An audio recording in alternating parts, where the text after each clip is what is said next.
Calendar सीखने का जो रीजनिंग का एक महत्वपूर्ण भाग है कैलेंडर, उसको सीखने का एक इसको आप ABC मान सकते हैं। इसके बिना आपका कैलेंडर बनेगा नहीं। तो उसमें आपको आएगा सामान्य वर्ष, उसके बाद आएगा आपको लीप वर्ष। और सामान्य वर्ष और लीप वर्ष में क्या होता है, जो बेसिक चीज़ है उसकी चर्चा हम लोग करेंगे, क्योंकि इसके बिना कैलेंडर का प्रश्न बनना असंभव है। तो हम शुरू करें कि जो सामान्य वर्ष है वो क्या होता है, कैसे हम मानते हैं कि सामान्य वर्ष है। तो उसको आप 4 या 400 से विभाजित जब करते हैं, उस वर्ष को 4 या 4 से विभाजित करते हैं तो वो विभाजित नहीं होती है, तो वो आपका सामान्य वर्ष कहा जाता है। जैसे 1987, 1989, ये सारा जो है आपको 1991, ये सारा जो है ये सामान्य वर्ष में गिनती की जाती है।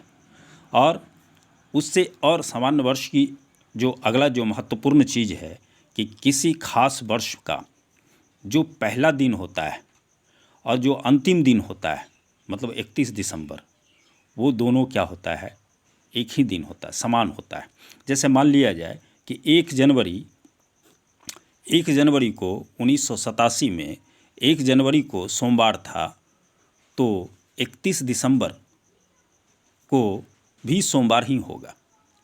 अगला लेते हैं, उसी से संबंधित है कि किसी वर्ष किसी निश्चित तिथि पर अवस्थित दिन अगले वर्ष अपने पिछले वर्ष की तुलना में एक दिन वृद्धि हो जाती है।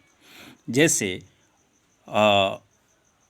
ये आप इसको ऐसे समझिए कि जो जैसे मान लीजिए कि सामान्य वर्ष जैसे क्या कहते हैं 1987 ले लीजिए, उसका जो है मान लेते हैं हम कि अगर 3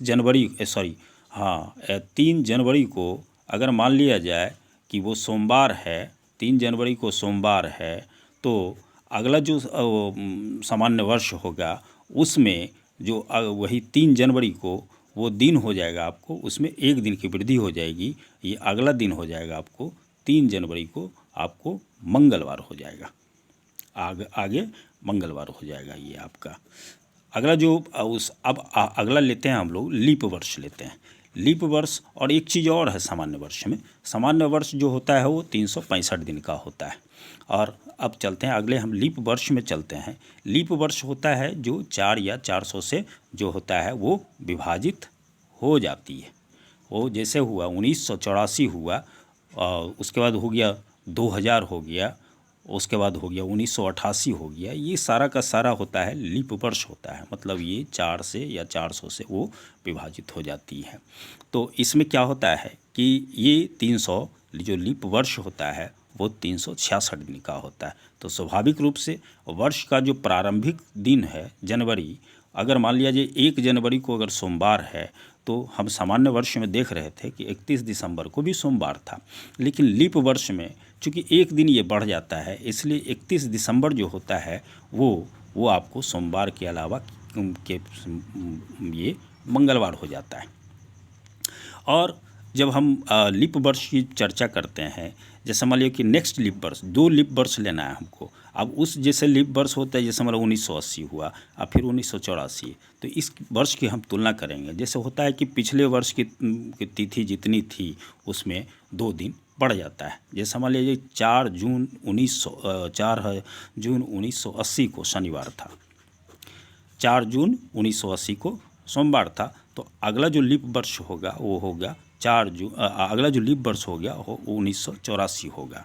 तो अब ये है, 4 जून 1980 को शनिवार था, तो अगला 4 जून 1984 को क्या होगा, तो होता क्या है कि इसमें 2 दिन बढ़ जाता है। तो शनिवार के अलावा आप ले लीजिए शनिवार, रविवार, सोमवार, ये 2 दिन हो गया, ये 2 दिन को वो सोमवार था। तो और एक चीज़ और आप याद रखिए, लीप वर्ष में आप मान लिया जाए 1980 लेते हैं, लीप वर्ष को 1980 लेते हैं, तो इसमें 4 आप जोड़ते जाएं तो ये 1984 ये आपका लीप वर्ष हो गया। फिर इसमें आप 4 जोड़ते जाएं, ये आपका लीप वर्ष हो गया। फिर आप इसी तरह से सभी में यदि 4 वर्ष हम जोड़ते जाते हैं तो हमारा लीप वर्ष हो जाता है। तो दोस्तों आज के वीडियो में बस इतना ही। नेक्स्ट वीडियो में फिर मिलेंगे हम लोग। हाँ, एक चीज़ और है, जो मेरा यूट्यूब चैनल है आप उसको सब्सक्राइब कर लें।